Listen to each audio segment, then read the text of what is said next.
नमस्कार, मी Niranjan. Easy news मध्ये आपल्या सर्वांचं मनपूर्वक स्वागत.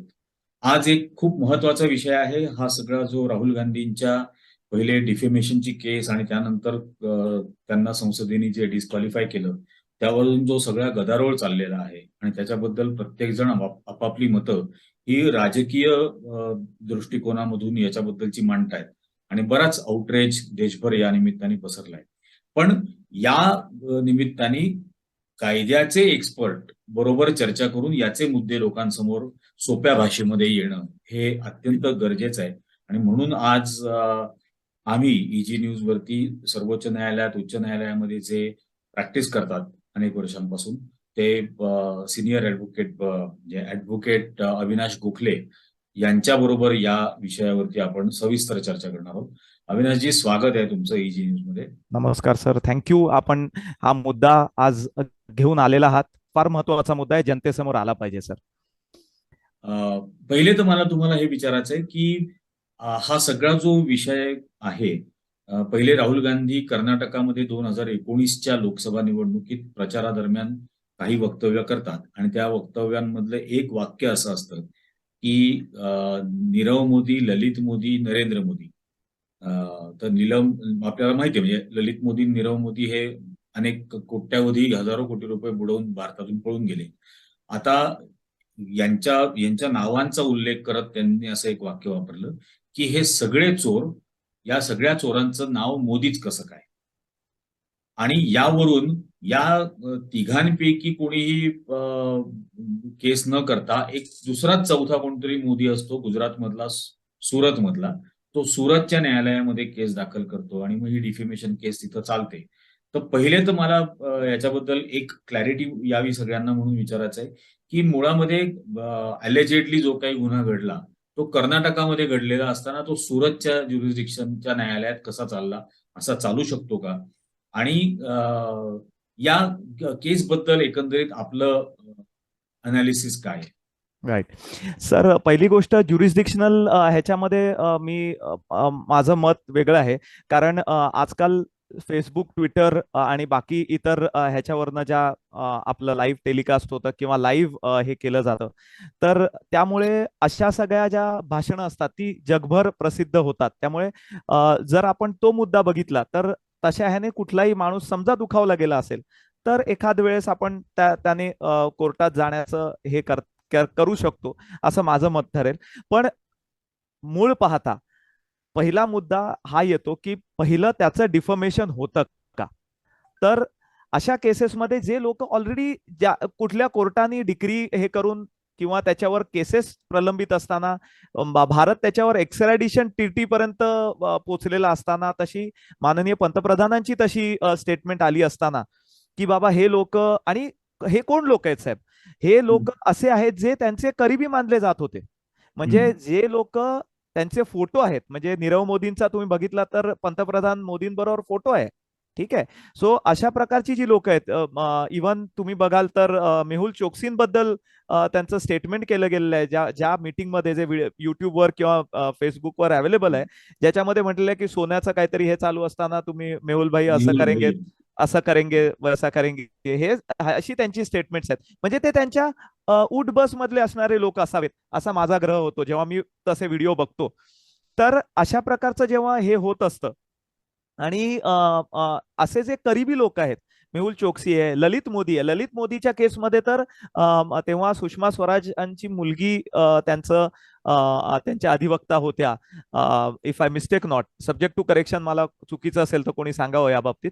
तर अशा प्रकारे जेव्हा त्यांना तिकडनं भारतातनं बाहेर पाठवण्यात आलं, म्हणजे पाठवण्यास मदत करण्यात आली, आणि अशा प्रकारचे जे लोक आहेत जे त्यांच्या म्हणजे रुलिंग पार्टीच्या ओळखीतले होते, त्यांच्याशी माहितीतले होते, अशा प्रकारचे लोक जेव्हा देशाबाहेर जातात, त्यांना कुठलीही रेड कॉर्नर नोटीस इश्यू असताना किंवा नसताना त्यांना बाहेर जाऊ दिलं जातं किंवा अशा प्रकारचं हे केलं जातं.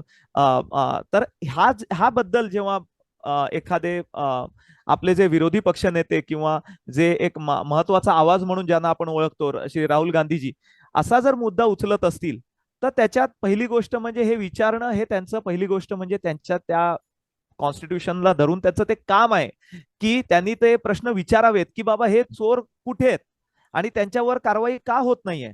आणि मग अशा प्रकारे जर त्यांना हाईड केलं जात असेल किंवा सपोर्ट केला जात असेल, तर त्याच्यामध्ये हा प्रश्नचिन्ह तयार होतं की सरकार सुद्धा त्याच्या पाठीमागे उभं आहे का? कळलं की नाही? हा एक गंभीर बरोबर. प्रश्न तयार होतो. जसा आज अडाणीच्या केसमध्ये हे केला जातोय की जर हे होत आहे तर जेपीसीची मागणी का हे केली जाऊ शकत नाही, का होत नाहीये? म्हणजे जर सगळे अपोजिशन लीडर त्याच्याबद्दल माहिती हे करतायत, तर हा महत्वाचे प्रश्न आहेत. आणि ते माझ्या मते घेणं ही त्यांची संविधानिक जबाबदारी मी म्हणेन जी आहे, आणि ते ती पार पाडतायत. फार असे कमी नेते आहेत जे ह्या आज आपण माझ्यामध्ये या केस बद्दल राईट राईट. सो माझं असं मत आहे वैयक्तिक की ह्याच्यामध्ये जो ज्युरिस्डिक्शनल क्लॉज आहे तो त्या ह्याच्यामध्ये आपण न जाता जो लेटेस्ट कम ऑन द हे ऑन द वर्डिक्ट, आणि त्याच्याबद्दल आपण हे करूया. त्याचे 3 मुद्दे पण मला आपल्याला घेता येईल. त्यात हेच विचारायचं आहे की ज्या 3 मोदींचं त्यांनी स्पेसिफिकली नाव घेतलं, करेक्ट. त्यांच्यापैकी कोणीही केस करत नाही आणि ज्याचं राईट नावच घेतलं नाही राईट. असा मनुष्य केस करतो, हे कितपत योग्य आहे? हे माझ्या हिशोबाने तरी साहेब, हे वैयक्तिक हे माझं मत जे वकिली ह्याच्यामधलं जे आहे ते ह्याच्यामध्ये चुकीचं आहे. कारण त्याची वैयक्तिक कोणी बदनामी करण्याचा किंवा त्याचं नाव घेऊन कोणी हे करण्याचा हे केलेलं नव्हता. त्यांचा जो फोकस होता was on the point that की असे किती हे आहे ते शोधणं गरजेचं आहे, किंवा असे किती मोदी असे हे झालेले आहेत त्यांच्याबद्दल शोध घेतला पाहिजे, अशा प्रकारचे एक. राहुल गांधी जे बोलले की हे सगळे चोरांचं नाव मोदी कसं काय, तसं काय आणि बरोबर, हे सगळे म्हणजे कोण सगळे, ह्या 3 जणांची 3 नावं म्हटली. ह्याच्यांची नावं घेतली. ते असं नाही म्हटले की सगळे मोदी चोर आहेत, सगळे मोदी चोर आहेत असं त्यांचं सगळे चोर स्टेटमेंट मोदी नाहीये. कसं, असं ते करेक्ट म्हटले. करेक्ट. त्यामुळे चौथ्या कुठल्या मोदीला याचा दुःख होण्याचं किंवा काही हे प्रश्न होण्याचं येत नाही. कारण नाही. बरोबर बरोबर, which is correct. I I follow with that and I support that हे ऑल्सो, की वैयक्तिक माझं ते हे असेल की ते त्यांचं कामच आहे ते त्यांनी केलं. सो आपण मूळ ह्याच्याकडे येऊया. कारण हा महत्वाचा मुद्दा जो साहेब निर्माण झालेला आहे तो निर्माण झालेला आहे एका जजमेंटने नाही, जे परत परत जजमेंट बद्दलच आता पहिले म्हणू की आता पिटिशनर या केस मधला हायकोर्टात स्वतः अपील करतो आणि स्वतःच्या पिटिशनवर स्टे घेतो. राईट त्यानंतर योगायोगानी म्हणूया किंवा ठरवून जाणीवपूर्वक राहुल गांधीच्या अदानींबद्दलच्या भाषणाच्या काही दिवसानंतर लगेच तो स्वतःचा स्टे व्हेकेट करतो. करेक्ट मग ही सुनावणी होते आणि राहुल गांधींना मॅक्सिमम पनिशमेंट दिली जाते. राईट. याचं काय हे तुम्ही एक कायद्याच्या अर्थाने हे बघू शकता की ह्याची जर तुम्ही जसं आपले माननीय गृहमंत्री सांगतात की क्रोनॉलॉजी समजिये, तर क्रोनॉलॉजी ह्याच्यात मध्ये जाणं फार महत्वाचं आहे. की ह्याच्यामध्ये हिंडनबर्गच्या रिपोर्ट नंतर जो गदारोळ सुरू झाला, म्हणजे जवळजवळ सगळ्या प्रकारचे म्हणजे कॅपिटल त्यांचा डाऊनफॉल सुरू झाला, म्हणजे दुसऱ्या क्रमांकावरून ते अगदी गडगडत इतके गडगडत आले, आणि गडगडत आले बरोबर त्याचा अख्खा आपला जो कॅपिटल शेअर आहे जो बीएससी आणि ह्याच्यावर लाखो कोटी लोकांचं त्याच्यात नुकसान झालेलं असू शकतं. पण त्याच्यावर भाष्य किंवा त्याच्यावर चौकशी न नेमता, म्हणजे जवळजवळ म्हणजे पहिलं सुरुवात झाली 5 लाख कोटी झाले, म्हणजे 8 लाख कोटी झाले, असे वाढत वाढत वाढत ते एक ह्यूज नंबर पर्यंत पोहोचलेलं आहे, ज्याची चौकशी होणं गरजेचं होतं. आपण जर आजचं बजेट भारताचं पाहिलं तर डिफेन्सचं भारताचं एका वर्षाचं बजेटच 5 लाख कोटी आहे. 5 लाख कोटीपेक्षा जास्त गडगडत गडगडत गडगडत जर ते वाढत जात आहे तर किती वाढलंय? ते 20 लाख कोटी पर्यंत पोहोचलंय का? किती भारतीयांचे पैसे गेलेले आहेत? किती बाहेरच्या लोकांचे पैसे गेलेले आहेत? कोणाचे ईपीएफचे पैसे त्याच्यात होते का? कोणाचे पैसे गेलेत? म्हणजे इथे पेन्शन, जुनी पेन्शन नाकारताय, पीएफ पण गेला, तर लोकांचं काय नुकसान होईल? कुठे आपण पोहोचतोय हे प्रश्न विचारणं हे राहुल गांधींचं काम होतं, जे त्यांनी केलं. आणि ते संसदेत प्रश्न घेतल्यानंतर, if I mistake not, I think it is हे ऑफ 7 फेब्रुवारी, 7 फेब्रुवारीला हे त्यांचं भाषण झालं असावं, if I mistake not, subject to correction. आणि त्याच्यानंतर लगेच 23 फेब्रुवारी ला ही त्यांनी हे करून स्टे मागे घेऊन, जे काय त्यांच्या पुढे हे सुरू झाली असेल, नवीन जज आले असतील, त्यांनी लगेच असं ठरवलं असेल की बाबा आपण लगेच त्याची सुनावणी घेतली पाहिजे. आणि त्याचे जे काय पुढचे हे सुरू झाले, आणि त्यांनीच स्वतःचा स्टे मागे घेऊन केस चालवणं योग्य समजलं आणि ते पुढे आले. आणि ते अपॅरेंटली आपल्याला हे साहेब विशेष बघितलं पाहिजे की हे whether this case pertains to a common person who is Modi, but it is not. It is You not. try and understand. He is BJP member of legislative assembly. हे एक राजकीय केलेला कट असल्याचं माझं स्पष्ट मत आहे. कारण साहेब हे एका वैयक्तिक असे मोदी बरेच आहेत साहेब, कळलं की नाही. त्या मोदींनी हरकत घेतलेली नाहीये.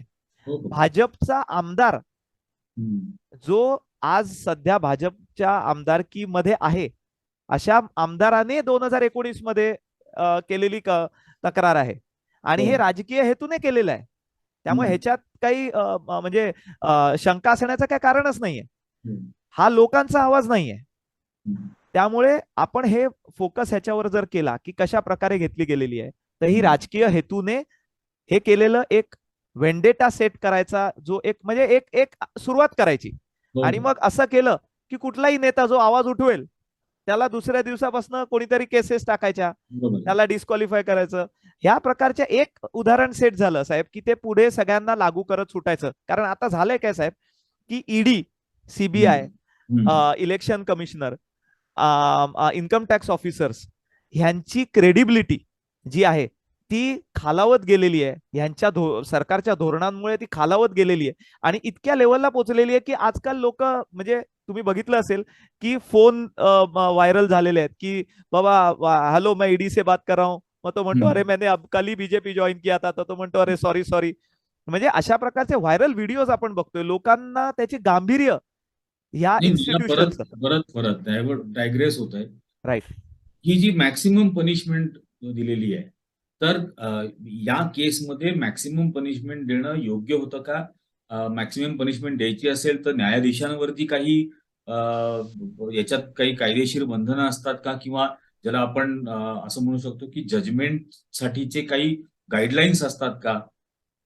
तर आता ह्याच्यामध्ये माझं असं म्हणणं आहे की जे त्यांनी विटनेसेस एक्झामिन केले असतील किंवा जेव्हा एखादा न्यायमूर्तींकडनं डिसिजन दिलं जातं तेव्हा ते सायटेशन्स रेफर करतात. Now let me bring it to your notice that हे जे होतं हे एक मॅजिस्ट्रेट कोर्ट किंवा तिकडचं तालुका कोर्टाचा, सुरत कोर्टाकडनं हा निकाल दिला गेलेला आहे.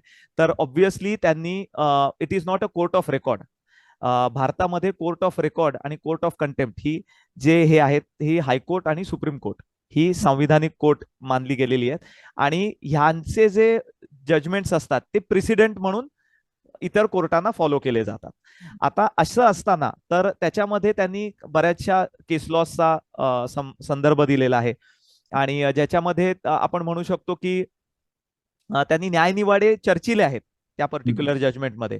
तर अशा प्रकारचं माझ्या तरी माहितीत असं कुठलं हे नाहीये की ज्याच्यामध्ये व्हर्बल अगदी आपण धरून चालूया की मी त्या मुद्द्यामध्ये नंतर जातो की बाबा झालंय की नाही. Presuming that is a case, according to me it should not be, but presuming if that is a case then verbal डिफॉर्मेशनला कुठपर्यंत हे देता येते. सो त्या ह्याला देता येणं आणि अशा प्रकारचे जे आतापर्यंत जे झालेले जे न्यायनिवाडे आहेत की अशा प्रकारचं जे हे करणं, तर त्याच्यामध्ये हे बघताना कोर्टाला हे करणं भाग होतं की बाबा तो सद्यस्थितीतला माणूस हा लोकांनी निवडून दिलेला एक खासदार आहे आणि त्या खासदारांनी तो निवडून आल्यानंतर 2019 पासून किंवा त्याच्या आधीपासून प्रत्येक टर्म पासून, आधी ते दुसऱ्या कॉन्स्टिट्युएन्सी मधनं आले असतील, पण एका जनाधारांनी ते जनतेचा आवाज मांडण्यासाठी आलेले नेते आहेत आणि एका म्हणजे महत्वाच्या पक्षाचे, जो आज विरोधी पक्ष, महत्वाचा विरोधी पक्ष आहे त्याचे नेते आहे. आणि हे करत असताना त्यांनी कुठल्याही संदर्भात केलेलं वक्तव्य ह्याच्यावर सुद्धा त्याचं तोलमाप किंवा त्याच्यावर विचार होणं गरजेचं होतं, जे माझ्या हिशोबाने झालेलं नाहीये त्या जजमेंटमध्ये. आणि ह्याच ह्याच्यावर if I mistake not supreme कोर्टाने सुद्धा हे केलेलं आहे की अशा प्रकारचं के एम जोसेफ आणि यांच्या बेंचमध्ये एक परवा आर्टिकल आलेलं, मी आजच बहुतेक लाईव्ह लॉला एक हे आलेलं आहे, तर ते मी वाचलं की अशा ज्या प्रकारे जर हे करत असतील तर न्यायालयाने त्याबद्दलचं हे करताना गांभीर्य लक्षात ठेवणं गरजेचं आहे. कळलं की नाही. अशा प्रकारचं एक लाईव्ह लॉवर आर्टिकल मी वाचलं सकाळी. तर की म्हणजे अशा प्रकारचे जर डिस्क्वालिफिकेशनला लीड होणारे हम्म, जर जजमेंट्स देणं असेल तर हम्म, त्या जजला ह्या सगळ्या गोष्टींचा सुद्धा गांभीर्याने विचार करणं हे महत्वाचं आहे. हे सुप्रीम कोर्टाच्या जजेसनी हे बरोबर. केलेलं आहे, हम्म, हे केलेलं नोंद आहे. सो हा जी आपण म्हणतोय की पर्टिक्युलर जजमेंट पास केलं गेलं आणि ताबडतोब म्हणजे तुम्ही बघितलं असेल तर इतक्या फास्ट वेगाने त्याच्यावर हे, आणि जर असं असेल साहेब तर इतक्या ज्या प्रलंबित केसेस आहेत सगळ्यांवरच निर्णय दिला पाहिजे.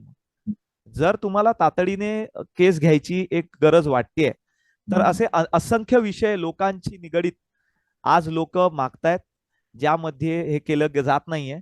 आणि अशा प्रकारची एखादी कृती जेव्हा हे केली जाते तेव्हा साहेब एक संशयास्पद हे तयार होतं. पण पण मला एक सांगा की या अशा प्रकारच्या समजा व्हर्बल डिफेमेशन मध्ये प्रिज्युमिंग मॅक्सिमम पनिशमेंट आतापर्यंत किती झालेली आहे? किती माझ्या केस? मते साहेब as far as I know ह्या अशा प्रकारचं जजमेंट मी आजपर्यंत पाहिलेलं नाही. 2 वर्षाचं म्हणजे पूर्ण पनिशमेंट असं देणं अशा प्रकारचं जजमेंट मी बघितलेलं नाही. कोणी असेल तर मला जरूर दाखवावं. Subject to correction I am ready to read that order. I will be happy to read such orders. पण इव्हन माझं तेच म्हणणं आहे की जे निकाल न्यायनिवाडे माननीय कोर्टाने चर्चेमध्ये घेतले किंवा त्या इश्यूजमध्ये तुमचे चार्जेस फ्रेम करताना त्यांनी त्या चार्जेसचं उत्तर देताना त्यांनी जे घेतले असतील तर ते त्यांनी जर ते ह्याला घेतलेले आहे तर ते पनिशमेंट तशी दिली आहे का, तर तसंही झालेलं नाहीये. म्हणजे हाच महत्वाचा मुद्दा आहे एक की अशा प्रकारचं अल्टिमेट हे देणं आणि बरोबर. आता याच्यात एक नवीन प्रश्न याच्यामुळे जो उद्भवतो की संसदेतून डिस्क्वालिफाय करण्यासाठीची मिनिमम पनिशमेंटची जी रिक्वायरमेंट आहे ती 24 महिन्याची आहे, 2 वर्षाची शिक्षा. तर त्या त्या डिस्क्वालिफिकेशनला क्वालिफाय व्हावं म्हणून सेंटेन्स मुद्दाम 2 वर्षाचं दिलं का? आणि मग ती असं असेल तर तो दॅट इज अ कनायवन्स. राईट. असं असं असण्याची शक्यता वाटते का? असं असण्याची शक्यताच जास्त आहे आहे दिसतंय. कारण साहेब हे माझं वैयक्तिक मत आहे. कारण जे एखादा कोणीतरी एक मोदी जो भाजपचा आमदार आहे आणि करंट आमदार आहे तो कोर्टात येतो आणि तो कोर्टात केस करतो. तो स्वतः त्याची केस हायकोर्टात, तोच स्वतः हायकोर्टात हायर कोर्टात गेलेला आहे. स्टे मागून त्यांनी हे केलेलं आहे. हायर कोर्टाकडनं त्याचं थांबवलेलं आहे. ते स्वतःचीच केस त्याने थांबवली, ती तो मागे घेतो, नंतर पुढे येतो आणि परत लगेच हे नव्या जोमाने हे चालू करतो. आणि त्याच्यावर म्हणजे हा जो घटनाक्रम जर क्रोनॉलॉजी अमित हम्म, शहा साहेबांच्या भाषेत आपण बघायला गेलो तर ती हम्म, क्रोनॉलॉजी एकदम परफेक्ट त्यांनी बसवलेली आहे. आणि हे जाणीवपूर्वक हेतू पुरस्सर केलेलं काम लक्षात येतं. राजकीय हेतूने केलेलं काम लक्षात येतं. 23 तारखेला संध्याकाळी निकाल येतो. 24 तारखेला सकाळी ताबडतोब without issuing a show cause notice on that person, म्हणजे right to be heard which is a fundamental right of any person. आणि अशा प्रकारचं जेव्हा हे केलं जातं आणि not only given by the constitution, माझं हे म्हणणं आहे की साहेब हा हक्क जो आहे राईट टू बी हर्ड हा हम्म, इंटरनॅशनल लॉ आहे. हम्म, आणि तुम्ही आज बघाल टकले साहेब की मला खेद वाटतो की मी हे स्वतः लिहिलेलं आहे की मी स्वतः पत्र पाठवलंय स्पीकरना, माननीय मोदीजींना, चीफ जस्टिस ऑफ इंडियाना, की अशा प्रकारचा एखादा सेक्शन जो कायद्याच्या चौकटीत बसवला गेलेला होता, जो पार्लमेंटने पास केलेला होता, आणि तो एक सेक्शन आहे त्याच्यावर आपण नंतर येऊया, पण त्याच्याबरोबर संविधानिक काही अधिकार प्रत्येक माणसाला दिले गेलेले आहेत. हम्म, तर त्याच्यावर right to be heard is a fundamental right. तर त्याच्याबद्दल त्यांच्याकडनं एक हे मागवणं गरजेचं होतं की बाबा तुम्ही अपील केलेत का, केलं हम्म, नसेलही, आणि त्याच्यानंतर डिसिजन घेतलं असतं तर गोष्ट वेगळी होती. हम्म, मग म्हणजे ह्याचा मुद्दा येतो की पुढची त्याच्याशी निगडीत मुद्दे तयार होतात की बाबा हम्म, अशा प्रकारचं लगेच दुसऱ्या दिवशी केलेलं हे हम्म, त्याच्याबद्दल चौकशी न करता किंवा हम्म, ओपिनियन न घेता की बाबा हम्म, अशा प्रकारचं हे लागू होतं का डिस्क्वालिफिकेशन, हा, कळलं की नाही, किंवा दिलंच पाहिजे का, हम्म, याबद्दलचे मुद्दे न हे करता हे आल्यामुळे तुम्ही जर बघितलं असेल तर जगामध्ये सगळीकडे सगळ्या न्यूजपेपरमध्ये ह्याची बातमी आली. आणि now today we have become a internationally. आणि साहेब हे बघावं की अमेरिकेचा स्पोक्सपर्सन एक त्याच्या ह्याचा स्पोक्सपर्सन येऊन त्यांच्या ह्याच्यात सांगतो की we are watching this matter. Yes, आम्ही बायलॅटरल आमचे काउंटर पार्ट आहेत त्यांच्याशी हे केलेलं आहे की डेमोक्रॅटिक व्हॅल्यूला तुम्ही धरून राहिलं पाहिजे. हे एका ह्याच्याकडनं येतं. आणि साहेब बाहेर जो संदेश जातो देशामध्ये, इतका वाईट प्रकारचा संदेश जातोय की आपलं एवढं चांगल्या उत्तम प्रकारचं संविधान आपल्याकडे असताना आपण त्याचे व्हॅल्यूज, मोरल्स आपण जपतोय का?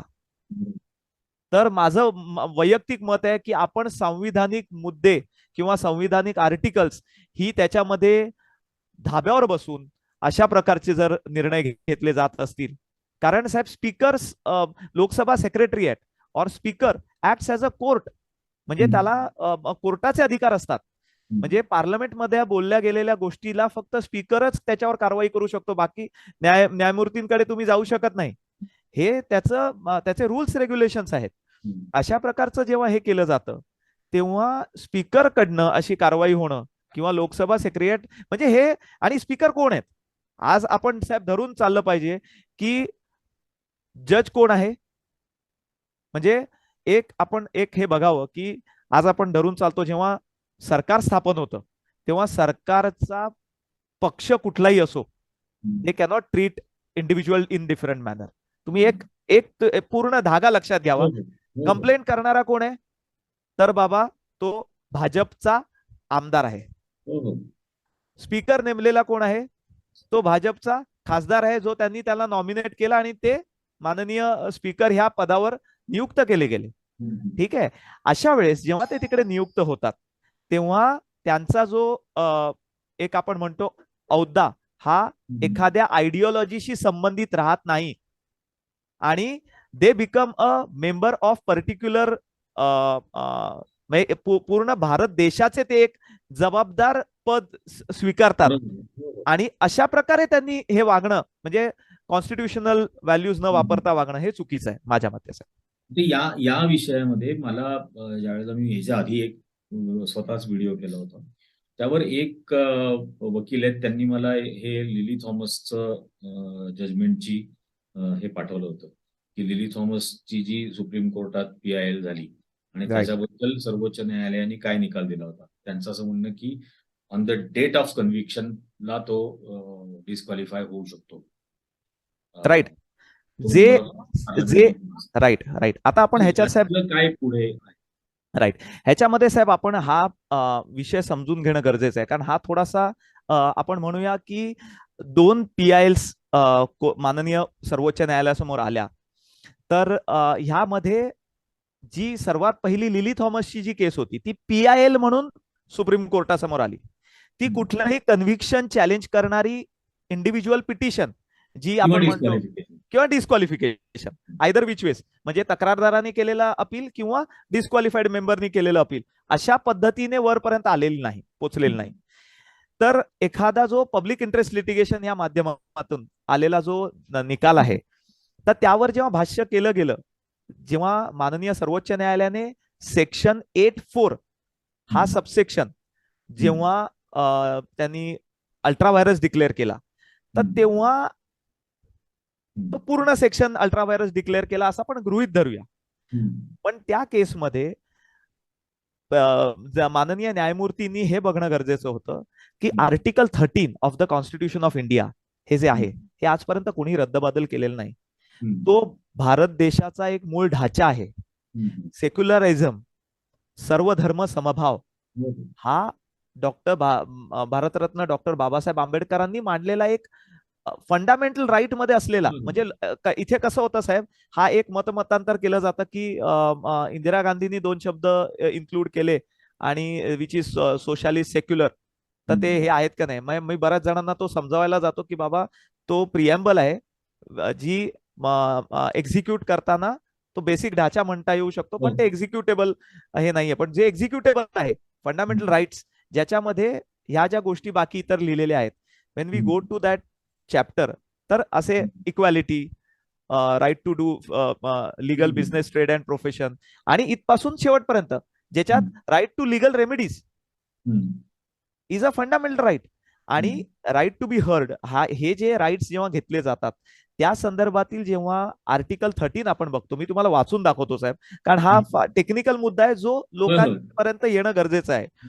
तर त्या ह्याच्यामध्ये त्यांनी काय म्हटलेलं आहे कायदा बनवताना की article 13 laws inconsistent with or in derogation of the fundamental rights.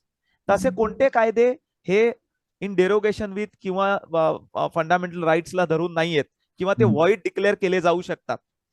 तर माननीय सर्वोच्च न्यायालयाने पीआयएल कन्सिडर करताना हा सेक्शन हे आर्टिकल कन्सिडर करणं फार महत्वाचं होतं, जे माझ्या मते पूर्णपणे तेव्हाचे जे अधिवक्ते असतील त्यांनी ते माननीय सर्वोच्च न्यायालयासमोर मांडलेलं नाहीये. जे मांडणं आणि जे डिस्कस होणं त्या जजमेंटमध्ये फार गरजेचं होतं. तर आर्टिकल 13(1) काय म्हणतं आपण बघूया. All laws in force in the territory of India immediately before the commencement of this constitution, in so far as they are inconsistent with the provisions of this part, shall to the extent of such inconsistency be void. म्हणजे भारतात देश जेव्हा आला अस्तित्वात तेव्हा जेव्हा constitutional असेंब्लीने जेव्हा हे संविधान तयार केलं, ड्राफ्ट तयार केला आणि पारित करून घेतला आणि जो लोकांना दिला, we the people of India असं करून दिलेला आहे आणि ते पारित झालं. जेव्हा पारित झाल्यावर जुने जे कायदे असतील ते जर या ढाच्याला अनुसरून नसतील तर त्याच्यातला तो पार्ट जो त्याला ढाच्याला धरून नाहीये, that will be treated as void और that can be declared as void. Okay. दुसरं आर्टिकलच्या त्याच आर्टिकलचा दुसरा मुद्दा आणि खालती आर्टिकल्स आहेत.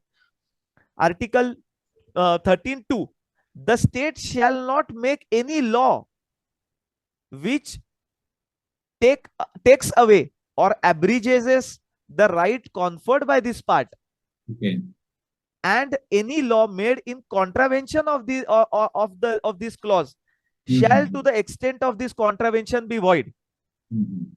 आता मुद्दा असा येतो की हा फंडामेंटल राईट झाला, वैयक्तिक फंडामेंटल राईट जो भारताने दिलेला आहे, भारत देशाने जो फॉलो केला गेलेला आहे.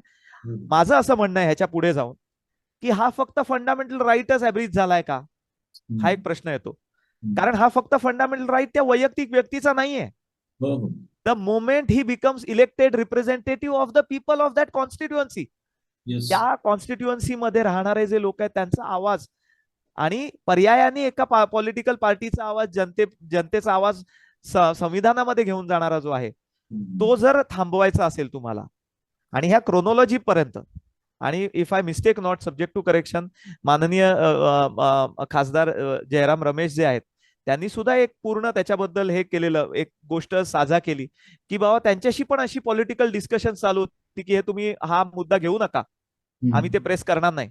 या अशा प्रकारचं जर दबाव तंत्र वापरण्यात येत असेल आणि त्याला न जुमानता एखादा माणूस जर म्हणत असेल तुम्हाला काय निर्णय द्यायचा तो द्या, जर तो चुकीचा आहे त्याबद्दल मी माफी मागणार नाही, हा जो एक पर्टिक्युलर हे आहे त्याचा जो हे, आणि तो तडफदारपणा प्रत्येक नेत्याने दाखवला पाहिजे माझ्या मते, because they are representing the voice. So this is not merely about the fundamental right of that person, but this is fundamental right of each person. एक सेकंड, आता मी परत थोडा आपण धराव डायग्रेस. लिली थॉमस केस बद्दल मी विचारलं तुम्हाला. राईट. सो लिली थॉमस केस मध्ये काय झालं आणि त्यानंतर आणखीन अशा काही पीआयएल झाल्या का? राईट. सो लिली थॉमसची कन्सिडर करता माझं असं स्पष्ट वैयक्तिक मत आहे ऍज अन ऍडव्होकेट म्हणून की हे आर्टिकल 13(1) आणि 2 हे कन्सिडर करून अशा प्रकारचं जजमेंट देणं भाग होतं. तर ते करत असताना जेव्हा एखादा सेक्शन 8(4) हा जेव्हा व्हॉइड डिक्लेअर केला गेला आणि आपण असं धरून चालू की तो डिक्लेअर एका पीआयएलच्या माध्यमातून केला गेला, तर दोन प्रश्न उभे राहिले की अशा लोकांचं काय की ज्या लोकांवर अशी कन्व्हिक्शन आलेलं आहे आणि त्याच्याबद्दल त्यांनी केलेलं अपील, दाखल केलेलं अपील किंवा सस्पेन्शन ऑर्डर या कुठल्या कोर्टाने डील केल्या नसतील. कारण कसं होतं, कुठल्याही दाव्यामध्ये किंवा कुठल्याही सेंटेन्समध्ये एखादं सेंटेन्स जर एखाद्याला म्हणजे सेंटेन्स, कारण भारतीय न्यायशास्त्र असं आहे किंवा कुठल्याही देशात न्यायशास्त्र असं आहे की सेंटेन्स झाल्यावर त्यांनी जर अपील केलं नाही तर ते लगेचच त्याला कस्टडीमध्ये घ्यावं लागतं. तर त्यांनी जो अर्ज केलेला त्याच्यावर त्या कोर्टाने बेल देताना, म्हणजे मी हे लाईव्ह लॉ मध्ये त्याचा आर्टिकल वाचलाय की त्याला बेल दिला गेला, राहुल गांधीजींना त्याच्यामध्ये बेल दिला गेला आणि त्यांना टू प्रिफर एन अपील 30 दिवसाचा त्यांना मुभा दिली गेली की तुम्ही अपील प्रिफर करू शकता. ते सेंटेन्स डिफर केलं गेलं. तर अशा प्रकारचं किंवा ते सेंटेन्सचं आपण म्हणूया की त्यांना मुभा दिली गेली की तुम्ही अपिलात जाऊ शकता. तर आता ह्याच्यामध्ये सुद्धा मतमतांतर आहेत. माझ्याकडे ते स्वतः त्या ऑर्डरची कॉपी माझ्या हातात नाही जी मी तुम्हाला दाखवू शकेन. सो त्यामुळे ती जर आपण अभ्यासली तरच आपल्याला त्याच्यात पुढचं भाष्य करता येईल की ते whether that sentence was suspended or whether it was mere bail. In any such case, the court itself themselves have given the opportunity to the accused or to the person who was they have sentenced to go to appeal. आता ह्याच संदर्भातला एक 2013 मध्ये हे lily थॉमसचं judgement आलं. 2017 का 18 मध्ये पुढचं लोकप्रहरीचं जजमेंट आलं, ज्याच्यामध्ये पुढचा जो मुद्दा आला जो कन्सिडर केला गेला की हे जे अपील केलेले जे मेंबर्स आहेत, मेंबर ऑफ पार्लमेंट किंवा मेंबर ऑफ लेजिस्लेटिव्ह असेंब्ली जे आहेत, त्यांच्या अपिलाबद्दल किंवा त्या स्टे बद्दल काय होणार, जे ऑलरेडी दिले गेलेले आहेत किंवा दिले जातील त्या संदर्भात. तर त्याच्यामध्ये सुनावणी बाकी असेल किंवा बाकीच्या गोष्टी बाकी असतील, because he has right to be heard in appellate court. आणि अपेलेट कोर्टाने बऱ्याच वेळेला असं तुम्ही बघितलं असेल की आयदर अपेलेट कोर्टाने सेंटेन्स कमी केलं किंवा अपेलेट कोर्टाने त्याला दोषमुक्त केलं. अशा प्रकारचे बरेच खटले आहेत. तर अपिलामध्ये जेव्हा अपिलेट जज हे करत असतो तर त्याच्या ह्याच्याबद्दल काय करता येऊ शकतं, तर तो मुद्दा माननीय सर्वोच्च न्यायालयाने डिसाईड करताना, आता ह्याच्यात तुम्ही बघितलं पाहिजे इथे 2 जज बेंच होते ज्यांनी लिली थॉमसचं जजमेंट हे केलेलं आहे. हे 3 जज बेंच समोर हे केलं गेलं आणि अपेरेंटली आत्ताचे जे सर्वोच्च न्यायालयाचे जे न्यायमूर्ती आहेत, चीफ जस्टिस ऑफ इंडिया जे आहेत, माननीय डॉक्टर डी.वाय. चंद्रचूड साहेब, त्यांच्याच खंडपीठाकडे, म्हणजे त्यांच्याच आपण म्हणता येईल 3 जज फुल बेंचकडे ते हे जजमेंट गेलं, हा मुद्दा गेला. Again that was in a kind of PIL issue, Lokprahari ज्यांनी जो मुद्दा मांडला. तर त्याच्यामध्ये त्यांनी हे केलं गेलं की we will not go into the decision which is already passed in that particular case, but considering the question of where people have preferred appeal or they have their sentences been challenged, तर अशा केसमध्ये disqualification होणार नाही. Okay, अशा प्रकारचं ज्यांनी हे दिलं गेलेलं आहे. आता माझं असं म्हणणं आहे, वैयक्तिक मत आहे की ही जी केस आहे राहुल गांधींची, ही एका ग्रे एरियामध्ये पडते. जे एक डिसिजन दिलेलं आहे लिली थॉमसच्या केसमध्ये आणि दुसरं जजमेंट दिलेलं आहे लोकप्रहरीच्या केसमध्ये, दोन्ही PIL मध्ये, ज्याच्यामध्ये सेंटेन्स सस्पेंड झालेलं किंवा सेंटेन्स मध्ये बेल दिला गेलेला नव्हता आणि एखाद्या त्या अक्युज्डला त्याच्यामध्ये असं म्हटलेलं नव्हतं की तुम्हाला राईट, तुम्ही जरा अपील मध्ये जायचं असेल तर तुम्हाला 30 दिवस आम्ही देतोय, तुमचा बेल 30 दिवसाचा दिलेलं नव्हतं. सो अशा प्रकारचं जे एक सेंटेन्स त्यांनी बेल मध्ये त्यांनी हे केलं गेलेलं असेल, तर वेदर ह्यांना हे लागू होतो का याबद्दल एक लिगल ओपिनियन घेणं माझ्या मते सेक्रेटरीएटनी गरजेचं होतं before giving such kind of an order आणि कोटिंग दॅट जजमेंट. म्हणजे हा एक संदर्भ तयार होतो की तुम्ही एखादी लिंक बघा टकले साहेब, की बीजेपीचा आमदार अशा प्रकारची केस करतो, त्यांना बरोबर 2 वर्ष परत त्याच याच्यात येतोय, राईट, रिपिटेशन. येस, पण माझं म्हणणं लेटेस्ट 3 बेंच नी जे जजमेंट दिलं राईट लोकप्रहरीच्या केसमध्ये, तर त्यात असं डिस्क्वालिफिकेशन नाही करता येत असं त्यांनी म्हटलंय, जे अपिलात गेलेले आहे. येस, ज्याचं अपील पेंडिंग आहे किंवा राहुल गांधींना अपील करण्यासाठी अजून अवधी आहे 30 दिवसाचा. 29व्या दिवशी पण फाईल करू शकतो. हो, अगदी. याच्यात काही मी पुन्हा हे विचारतो, ह्याचं कारण असं की त्याच्यानंतर सुद्धा करू शकतात, कारण डिले कंडोनेशन अर्ज येतो, त्याच्यानंतर सुद्धा करू शकतात. असं काही नाहीये की 30 दिवसात केलं पाहिजे ते. ऍटलीस्ट 30 दिवसाची आता आहे. Yes yes yes. मी विचारण्याचं कारण हे असं की कालच म्हणजे लक्षद्वीपचे खासदार यांना संसदेने असंच डिस्क्वालिफाय केलं होतं आणि या खासदारांनी सुप्रीम कोर्टामध्ये पिटिशन फाईल केली या डिस्क्वालिफिकेशनच्या अगेन्स्ट. आणि त्याच्यावरती सुप्रीम कोर्ट काल हिअरिंग घेणार होतं. तर लगेच परवा त्यांचं डिस्क्वालिफिकेशन संसदेने रद्द केलं. आणि करेक्ट आणि कालपासूनच भाजपच्या नेत्यांनी अगदी अमित शहानी सुद्धा म्हणायला सुरुवात केली आहे की राहुल गांधी अपील का नाही अजून फाईल करत आहेत. करेक्ट बरोबर तर आहे. म्हणजे राहुल गांधींना आता डिस्क्वालिफाय केलं की राईट त्यांना पुन्हा एकदा डिस्क्वालिफाय विड्रॉ करायचंय, पण आता राहुल गांधी अपील का नाही करत आहेत अशी अशी अवस्था केंद्र सरकारची झालेली दिसते. राईट राईट साहेब, ह्याच्यावर माझं स्पष्ट मत आहे की हा जो एक फार्स क्रिएट केला गेला बरोबर 7 फेब्रुवारीच्या राहुल बरोबर. गांधीजींच्या भाषणानंतर, की बाबा ह्यांना आपण डिस्क्वालिफाय करूया, लगेच तिसऱ्या दिवशी त्यांचं हे येतं की त्यांचा बंगला हो. काढून घेतला जातोय, हो. पुढचं हे येतं आणि तुम्ही एक्सपेक्ट करता की त्याच माणसाने अर्ज करावा. आणि हम्म. ही माझं म्हणणं आहे, तो माणूस ठाम आहे या मतावर की बाबा हम्म. मला ह्याच्यामध्ये माफी मागायची नाहीये, कारण हम्म. त्याने तो काही चुकीचं, त्याचं वैयक्तिक मत असं आहे की त्याने तो हो. चुकीचा बोललेला नाहीये. सो त्या हम्म. ह्याच्यामध्ये जो एक सरकारचा स्टान्स आहे तो हम्म. त्यांच्या बाजूने, आता त्यांना ते म्हणजे एक दुखणं झालं असेल की बाबा कसं उत्तर द्यायचं ह्याला, मग त्याचे हम्म. वेगवेगळे टँजंट काढायचे त्याच्यामध्ये. सो हे सगळं त्यांचा पॉलिटिकल मुद्दा असू शकतो साहेब, त्यांचा हे असू शकतो, राजकारण असू शकतं.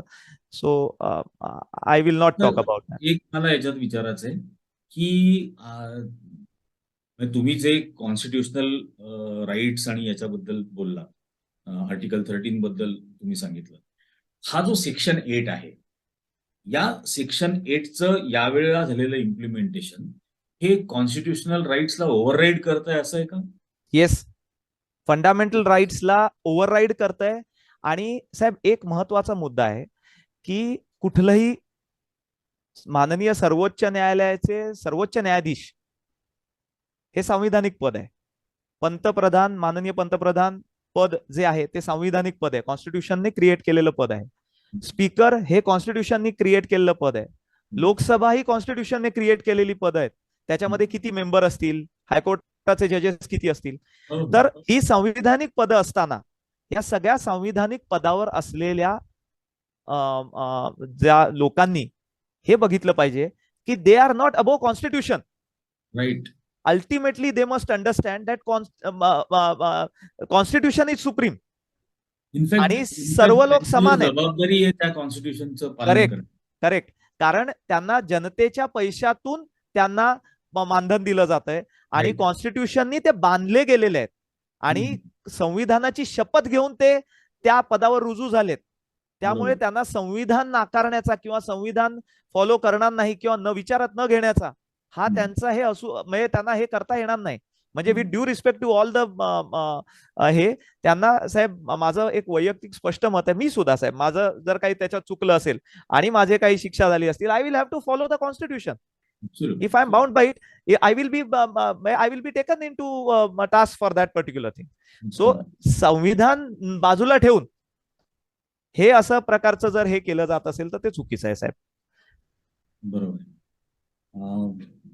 आता याच्यानंतर जो एक तो थोडा पॉलिटिकलच विषय आहे, पण भाजपनी हे अख्खं नंतर जे ट्विस्ट करायला सुरुवात केली करेक्ट की राहुल गांधींनी ओबीसींचा अपमान केला. नाही, आता वास्तविक नीरव मोदी हे जैन आहेत, ललित मोदी हे मारवाडी आहेत, हे ओबीसी नाहीत. राईट. तर मग हे सगळं ओबीसींचा अपमान अशा पद्धतीने जे ट्विस्ट केलं जातं, एक वेगळं नॅरेटिव्ह मांडण्याचा प्रयत्न सेट केला करण्याचं. जातो देशामध्ये. राईट. तर हे हे कशा अर्थाने हे कायद्याच्या दुर्दैवी आहे साहेब, माझ्या मते तर हे फार दुर्दैवी आहे की एखाद्या गोष्टीमध्ये जर अशा प्रकारे की वेदर वेदर आता आपण मूळ मुद्द्याकडे येऊया की त्या तुम्हाला हे बघायला लागेल की अशा प्रकारची, आता आपण त्या sentence, let us consider that sentence on which he was disqualified, त्याच्यामध्ये असं कुठलंही सेक्शन लावलाय का जातीचा? मग का नाही. तुम्ही हे मुद्दा हे केला जातो? यू बरोबर गॉट आहे. माय पॉइंट. अगदी, एखादा अगदी. मुद्दा, एखादा जर Very माणूस true. चोर आहे, त्याच्यावर एक्स्ट्रॅडिशनचे हे चालू आहेत, हो, त्याला हो. भारतात आणण्यासाठी प्रयत्न सरकारकडनं केले जात आहेत, कोर्टाची त्याच्यावर हे अर्ज केले जात आहेत, लंडन कोर्टात केस चालू आहेत की त्याला भारतात आणा, भारताचे पैसे परत द्या.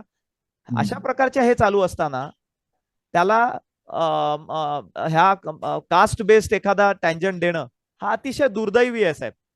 म्हणजे मी मानतो की अशा प्रकारचं हे भाजपने करू नये, because this is something which is really मला मला शब्द नाही आहेत साहेब ह्याच्यामध्ये, की अशा नाही, मला प्रकारचं तर जर हे असं केलं म्हणायचं जात आलं असेल. की म्हणजे ओबीसी असंच हा जर मुद्दा कोर्टानेच डील केलं केलेला असेल, नाहीये. नाही, तर राहुल गांधी हे ऑफशोअर बोगस कंपनीज बद्दल बोलले, करेक्ट.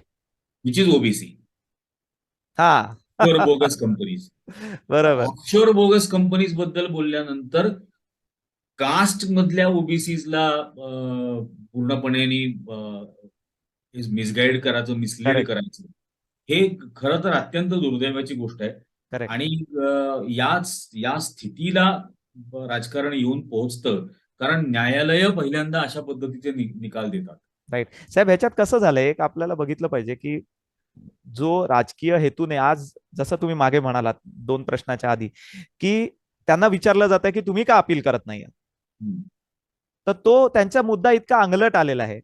आणि हम्म, त्याला काउंटर करायला त्यांनी हे टाकलेली खेळलेली राजकीय खेळी आहे, की बाबा हम्म, त्याला भरकटवायचं हम्म, आणि त्याला एखाद्या अशा टेंजनकडे घेऊन जायचं की लोक ते भरकटत जातील. मूळ मुद्दा हम्म, जो डिस्क्वालिफिकेशनच्या मागे होता, की बाबा अडाणींचं जी जेपीसी का होत नाहीये, हो, किंवा त्याच्याबद्दल एवढे 20,000 कोटी कुठे गेले, हो, हे जे मुद्दे आहेत हे त्यांनी परत मांडले. म्हणजे त्यांची प्रेस हम्म, कॉन्फरन्स झाली हो, हो, राहुल गांधीजींची, आणि त्यांनी हे मुद्दे मांडले की even if you tell me you disqualify me, you put me in, he was firm on his हे. आणि absolutely. अशा प्रकारे जेव्हा हे केलं जातं, तेव्हा माझं तर आव्हान आहे महाराष्ट्रातल्या नेत्यांना, की त्यांनी खंबीरपणे, कुठलेही नेते असतील, म्हणजे मी तर म्हणेन इव्हन भाजपचे नेते असतील, त्यांनी उभं राहावं की हो, हो, अशा प्रकारे जर चुकीची गोष्ट होत असेल, भारतातले पैसे जर बद्दल प्रश्न विचारले गेले असतील आणि ते दाबण्यासाठी अशा प्रकारचं जर हम्म, राजकीय पावलं उचलली जात असतील, तर ते चुकीचं आहे साहेब. बरोबर. शेवटी पुन्हा एकदा अविनाशजी तुमचे खूप खूप धन्यवाद. आपण हा संपूर्ण कॉन्स्टिट्युशनल मॅटर, लिगल त्याच्यातल्या इंट्रिकसीज आणि न्युअन्सेस हे खूप सविस्तर आणि एकदम सोप्या भाषेमध्ये आम्हाला समजावून सांगितले. याबद्दल आपले अगदी मनपूर्वक आभार. मी ही जी आपला आभारी आहे तुमचे साहेब, धन्यवाद. की आपण ह्या प्रकारे, हा खरंच महत्वाचा मुद्दा आहे जो जनतेपर्यंत पोहोचला पाहिजे. कारण जनतेला मला एवढंच सांगायचं आहे साहेब, की हा जो एक जनतेपर्यंत, कारण काय होतं साहेब, हा मुद्द्यावर बोलणं महत्वाचं आहे.